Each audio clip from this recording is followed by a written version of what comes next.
आज का जो हमारा टॉपिक है वो माइटोसिस की हमने फर्दर फेजेस पढ़नी है। जो हमने कल पढ़ा था, कल हमने ये पढ़ा था कि माइटोसिस क्या होता है, माइटोसिस कितने फेजेस में कंप्लीट होता है, 2 फेजेस में, कैरियोकाइनेसिस एंड साइटोकाइनेसिस। इससे प्रीवियस लेक्चर में हमने इसकी फर्स्ट फेज को डिस्कस किया था जो कि प्रोफेज थी। प्रोफेज में क्या हुआ था, जो हमारा क्रोमेटिन था वो कंडेंस हुआ था, उसने क्रोमोसोम बनाया था और क्रोमोसोम के साथ हमारी सेंट्रियोल्स की डुप्लीकेशन हुई थी, वो अपोजिट पोल पे चले गए थे और उन्होंने क्या बनाना स्टार्ट कर दिया था, स्पिंडल फाइबर बनाना स्टार्ट कर दिया था। ये मैंने प्रोफेज की डायग्राम बनाई है और इसमें न्यूक्लियोलस और न्यूक्लियर इनवेलप जो थी वो क्या हो गई थी, डिसअपेयर हो गई थी। आज हमने सेकंड फेज डिस्कस करनी है जो कि मेटाफेज है। मेटाफेज कहते हैं, मेटा मीन्स मिडल। इसमें क्या होता है कि chromosomes arrange themselves along the equator of cell forming a metaphase plate. ये देखें यहाँ पे ये सेंट्रियोल्स प्रेजेंट है। सेंट्रियोल स्पिंडल फाइबर जो है वो प्रोफेज में ही बनाना स्टार्ट कर दिए थे। यहाँ पे जितने क्रोमोसोम थे वो क्रोमोसोम आके कहाँ अटैच हो जाएंगे, कहाँ अरेंज हो जाएंगे, अपने आप को मिड में अरेंज कर देंगे, मिडल ऑफ द सर्कल, ठीक है। और मिडल में अरेंज कर देंगे जिसको हम इक्वेटर भी कहते हैं, मिडल में अरेंज कर देंगे और ये इस तरह की हमारे पास एक प्लेट आ जाएगी जिसको हम मेटाफेस प्लेट भी कहते हैं। इसको हम मेटाफेस प्लेट भी कहते हैं।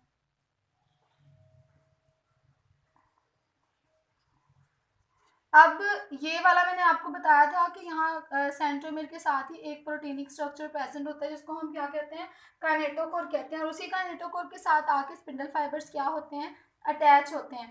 तो अब देखें जो स्पिंडल फाइबर इसके साथ अटैच है that are known as the kinetochore spindle fibres, और जो नहीं अटैच उनको हम कहेंगे नॉन काइनेटोकोर स्पिंडल फाइबर्स कहेंगे। उसके बाद मेटाफेज में देखें, इसमें ये हुआ था कि प्रोफेज में जो स्पिंडल फाइबर ग्रो कर रहे थे, यहाँ पे उनकी ग्रोथ फर्दर हुई है, यहाँ पे उनकी लेंथ में क्या हुआ है, इंक्रीज हुई है, उनकी लेंथ इंक्रीज हुई है और उन्होंने क्रोमोसोम्स को अटैच करने में, मिडिल में अरेंज करने में हेल्प आउट किया है। उसके बाद नेक्स्ट फेज है एनाफेज। एना मीन्स अवे होता है। अवे का मतलब एक दूसरे से दूर लेके जाना। देखिए अब यहाँ पे ये जो स्पिंडल फाइबर्स बने हैं, kinetochore spindle fibre, non kinetochore spindle fibre. जो काइनेटोकोर स्पिंडल फाइबर है वो क्या करेंगे, ये अपनी तरफ क्रोमोसोम्स को पुल आउट करेगा और ये अपनी तरफ क्रोमोसोम्स को पुल आउट करेंगे। दोनों ही क्रोमोसोम को अपनी अपनी साइड पर जो है वो पुल करना शुरू करेंगे। ये अपनी तरफ ऑपोजिट इस पोल पे खींचना शुरू करेगा और ये उस पोल पे पुल आउट करना स्टार्ट करेगा। और देखिए यहाँ पे एनाफेज में यही जो क्रोमोसोम कंप्लीट अरेंज हुआ हुआ था मिडल में, ये क्या हो जाएगा, टूट जाएगा, सेपरेट आउट हो जाएगा। इसके ये देखें यहाँ पे ये कंप्लीट क्रोमोसोम अरेंज था, यहाँ पे इसका हाफ जो है वो उस पोल पे चला गया और ये वाला हाफ इस पोल पे चला गया, इसलिए इसको क्या कहते हैं, एनाफेज कहते हैं। क्योंकि इसमें इसके जो काइनेटोकोर स्पिंडल फाइबर्स हैं ये वाले, ये इसको क्या करते हैं, अपने अपने ऑपोजिट पोल्स पर पुल आउट कर लेते हैं। लास्ट फेज जो इसकी है कैरियोकाइनेसिस की, दैट इज द टीलोफेज।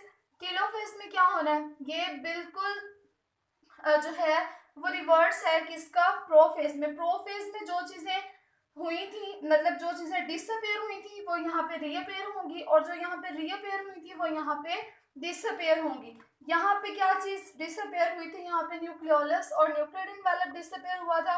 तो यहाँ पे देखिए न्यूक्लियोलस भी रीअपेयर हो गया और न्यूक्लियर इनवेलप भी रीअपेयर हो गई है। और क्या हुआ था यहाँ पे स्पिंडल फाइबर बनना स्टार्ट हुए थे, सेंट्रियोल्स की डुप्लीकेशन हुई थी, यहाँ पे स्पिंडल फाइबर की फॉर्मेशन बिल्कुल क्या हो गई है, स्टॉप हो गई है और वो अगेन अपने उसी एग्जैक्ट पोजीशन पे चले गए हैं, ठीक है। अब ये देखें ये वाले जो फोर थे, यानी कि अब मेटाफेज नहीं, जहाँ पे मेटाफेज प्लेट बनी थी वहीं पे ही इस न्यूक्लियस की क्या होगी, सेपरेशन होना शुरू हो जाएगी, ये सॉरी इस साइटोप्लाज्म की सेपरेशन होना शुरू हो जाएगी। अब देखें हमने कैरियोकाइनेसिस में क्या पढ़ा था कि डिवीजन होगी किसकी, न्यूक्लियस की। तो ये पूरा न्यूक्लियस था, यहाँ पे इसकी क्या हो गई, डिवीजन हो गई, एक न्यूक्लियस इधर चला गया और एक न्यूक्लियस इधर आ गया। अब देखें यहाँ पे 1 2 3 4 4 क्रोमोसोम्स इधर है और 4 ही इधर है। और यहाँ पे न्यूक्लियोलस रीअपेयर हुआ है, यहाँ पे भी न्यूक्लियोलस रीअपेयर हुआ है और इसकी न्यूक्लियर इनवेलप रीअपेयर हुई है और इसकी भी न्यूक्लियर इनवेलप रीअपेयर हुई है। ये सब कुछ कहाँ पे होगा, ये सब कुछ टीलोफेज में होगा, यानी कि न्यूक्लियोलस और न्यूक्लियर इनवेलप रीअपेयर होगा और क्रोमोसोम्स अगेन कन्वर्ट हो जाएंगे इनटू द क्रोमैटिन फॉर्म में। जो हमने प्रोफेज में पढ़ा था कि पहले क्रोमोसोम इस फॉर्म में प्रेजेंट होते हैं, इस फॉर्म में, ठीक है, ये क्रोमैटिन की फॉर्म है, तो इस फॉर्म में अगेन से वो कन्वर्ट हो जाएंगे। ये सारी फेजेस जो हैं ये हमने किसकी पढ़ी है, कैरियोकाइनेसिस की। अब न्यूक्लियस की डिवीजन तो हो चुकी है, अब हमने किसकी डिवीजन पढ़नी है, साइटोकाइनेसिस यानी कि साइटोप्लाज्म की डिवीजन पढ़नी है। अब साइटोप्लाज्म की डिवीजन प्लांट्स में डिफरेंट होती है और एनिमल्स में डिफरेंट होती है। साइटोप्लाज्म की डिवीजन कब होगी, जब ये वाला जो साइटोप्लाज्म है ये सारा पोर्शन क्या कहलाता है, दैट इज द साइटोप्लाज्म। ये सारा जो लिक्विड पोर्शन होता है न्यूक्लियस के बाहर, इस सारे को हम क्या कहते हैं, साइटोप्लाज्म कहते हैं। तो अब न्यूक्लियस की डिवीजन हो चुकी है कैरियोकाइनेसिस में, अब किसकी डिवीजन होनी है, डिवीजन ऑफ साइटोप्लाज्म। अब एनिमल में सबसे पहले हम डिवीजन पढ़ेंगे साइटोप्लाज्म की। तो ये देखें, ये हमारे पास एग्जैक्ट यही सेल यहाँ पे है ड्रॉ किया हुआ। अब यहाँ पे क्या होगा, एनिमल्स में जो सेल सॉरी साइटोकाइनेसिस होती है वो क्लीवेज के प्रोसेस के जरिए होती है। क्लीवेज क्या होता है, क्लीवेज डिप्रेशन को कहते हैं, डिप्रेस हो जाना अंदर की तरफ, यानी कि जो एनिमल्स है, आपको ऑलरेडी पता है कि एनिमल्स में प्लांट सेल जो सेल वॉल होती है वो नहीं होती, जबकि प्लांट सेल्स में जो है वो सेल वॉल प्रेजेंट होती है, इसमें जस्ट सेल मेम्ब्रेन प्रेजेंट होती है। तो इसमें क्या होगा कि इसकी सेल मेम्ब्रेन की देखिए अंदर की तरफ डिप्रेस होना स्टार्ट हो जाएगी, वहीं पे डिप्रेस होगी, उसी पॉइंट पे डिप्रेस होगी जिस पॉइंट पे हमारे मेटाफेज प्लेट बनी थी, जहाँ पे क्रोमोसोम मिड में अरेंज हुए थे, उसी पॉइंट पे आके ये क्लीवेज बनना स्टार्ट हो जाएगी। इसको हम क्लीवेज फरो भी कहते हैं। अब फर्दर स्टेप में क्या होगा कि यही क्लीवेज फर्दर डिप्रेस हो जाएगी अंदर की तरफ, और उसके बाद एक लास्ट पॉइंट आएगा जब ये बिल्कुल ऐसे अटैच हो जाएगी और दो सेल्स को क्या कर देगी, सेपरेट आउट कर देगी। तो ये देखिए, ये हमारे पास दो सेल हैं जो कि जिनको हम न्यूली फॉर्म सेल कहते हैं, that are known as the daughter cells. अब यहाँ पे आप देखेंगे, यहाँ पे न्यूक्लियस बिल्कुल मिड में है, और आपने ये पढ़ा है कि एनिमल सेल में न्यूक्लियस की लोकेशन क्या होती है, कि वो बिल्कुल मिड में होता है। अब हम यही प्लांट सेल में पढ़ेंगे कि साइटोकाइनेसिस प्लांट सेल में कैसे होती है। प्लांट सेल में आपको पता है कि इसकी सेल वॉल प्रेजेंट होती है, तो सेल वॉल जो है ये डेंस होती है और प्रोटेक्शन का काम करती है। यहाँ पे जो है साइटोकाइनेसिस थोड़ी सी डिफरेंट है एनिमल से। यहाँ पे क्या होगा कि वेसिकल्स गोल्जी एपरेटस से जो है वो यहाँ पर आती हैं। गोल्जी एपरेटस आपने पढ़ा हुआ है कि इसमें सैक लाइक स्ट्रक्चर्स बनता है, जिसको हम गोल्जी वेसिकल्स भी कहते हैं। सैक लाइक स्ट्रक्चर को गोल्जी वेसिकल्स जो है ये क्या है, ये है सैक लाइक स्ट्रक्चर। ये सैक लाइक स्ट्रक्चर आके सारे जो हैं वो उसी पॉइंट पे अरेंज हो जाएंगे जिस पॉइंट पे हमारे पास क्या प्रेजेंट थी, मेटाफेज प्लेट प्रेजेंट थी। यहाँ पे ये सारे, ये जो आपको सर्कुलर वेसिकल्स नजर आ रही है, ये सारी कौन सी वेसिकल है, ये गोल्जी वेसिकल्स हैं। अब यहाँ पे भी सेम यहीं से हम स्टार्ट करेंगे, ये पूरा सेल है और यहाँ पे न्यूक्लियस की डिवीजन हो चुकी है। अब किसकी डिवीजन होनी है, साइटोप्लाज्म की।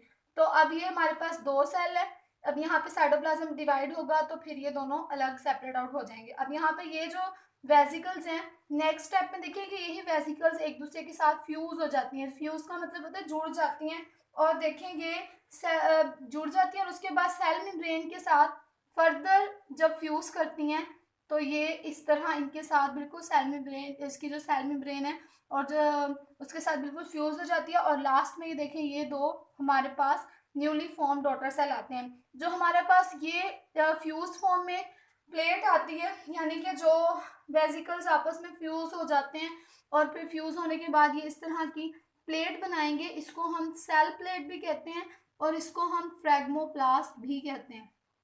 ये इंपॉर्टेंट शॉर्ट क्वेश्चन है कि फ्रेगमोप्लास्ट क्या होता है, अक्सर पेपर में आता है, या फिर ये सेल प्लेट के नेम से भी आ सकता है। तो जब आप फ्रेगमोप्लास्ट को डिफाइन करेंगे तो आप इसकी डिफाइन इसकी करेंगे, राइट करेंगे और उसके साथ ये वाली डायग्राम भी ड्रॉ करेंगे। अब देखें यहाँ पे दरमियान में ये मेम्ब्रेन बन गई है, जिस मेम्ब्रेन ने इन दोनों सेल्स को एक दूसरे से क्या कर दिया है, सेपरेट कर दिया। तो ये जो न्यूली फॉर्म सेल हैं ये टू डॉटर सेल्स हैं।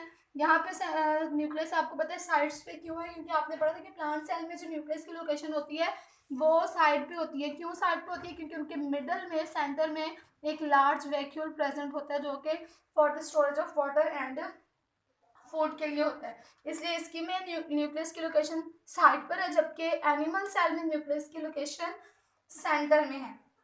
ये क्वेश्चन आपको साइटोकाइनेसिस वाला एज ए सेपरेट भी लॉन्ग क्वेश्चन आ सकता है कि साइटोकाइनेसिस प्लांट्स में और एनिमल सेल में कैसे होती है, या फिर माइटोसिस की प्रोफेज भी अलग से एक लॉन्ग क्वेश्चन आ सकता है।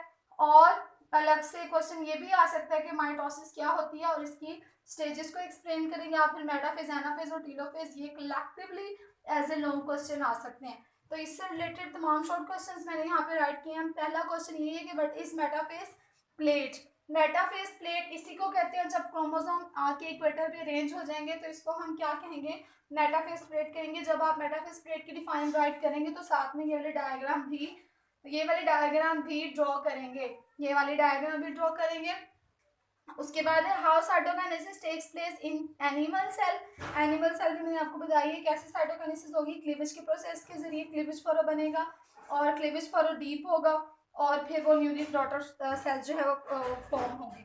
थर्ड क्वेश्चन है how cytokinesis takes place in plant cell. Plant cell में किसके जरिए होती है, प्लांट सेल में वेसिकल्स के जरिए होती है, इसमें सेल प्लेट बनती है और फिर न्यू डॉटर सेल्स जो है वो फॉर्म होते हैं। जब आप ये शॉर्ट क्वेश्चंस लिखेंगे तो साथ में डायग्राम भी ड्रॉ करेंगे।